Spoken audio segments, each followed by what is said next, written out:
ایک دفعہ کا ذکر ہے کہ ایک بطخ دریا کے کنارے رہتی تھی۔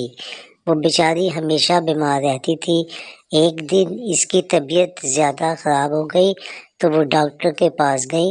ڈاکٹر نے اسے بتایا، تمہاری بیماری ایسی ہے کہ تم جلد مر جاؤ گی۔ اسے یہ سن کر صدمہ ہوا، کیونکہ اس کے پاس ایک انڈا تھا۔ اسے ڈر تھا کہ اگر میں مر گئی تو اس انڈے کا کیا ہوگا، جس کے خول سے جلد ہی بچہ نکلنے والا تھا۔ پھر اس بچے کو کون سنبھالے گا؟ لہٰذا وہ اپنے سب دوستوں کے پاس گئی جو جنگل میں رہتے تھے۔ اس نے اپنے دوستوں کو اپنی ساری کہانی سنائی، لیکن انہوں نے مدد کرنے سے انکار کر دیا۔ بیچاری بطخ نے ان کی کافی منتیں کی کہ خدا کے لیے تم لوگ مرنے کے بعد میرے بچے کو اپنے پاس رکھ لینا، لیکن کسی نے اس کی بات نہ مانی۔ بیچاری بطخ بھی کیا کرتی؟ اس کے ذہن میں خیال آیا کہ کیوں نہ میں بھائی مرغے کے پاس جاؤں، وہ ضرور میری مدد کرے گا۔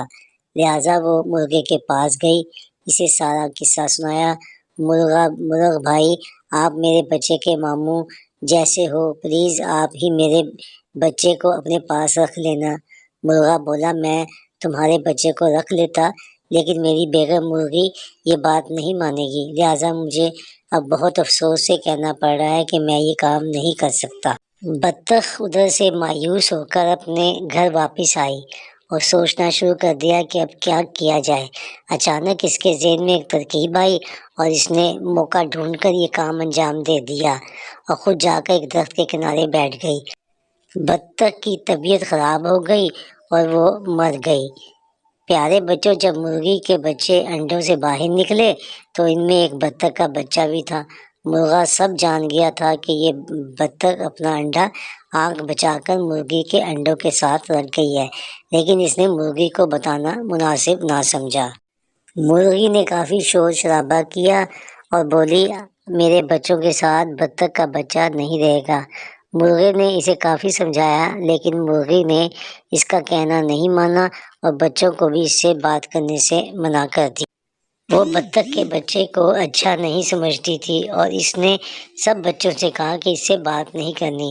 ایک دن اس نے سوچا کہ میں اس کو دریا پر لے جاؤں اور وہاں چھوڑ کر واپس میں آ جاؤں گی اور بطخ کے بچے سے میری جان چھوٹ جائے گی۔ اس کے دماغ میں ایک ترکیب آئی۔ وہ تمام بچوں کو لے کر دریا پر گئی۔ وہاں پر دریا کے اوپر اس کا ایک بچہ جو تھا وہ دریا میں جا کر گر گیا۔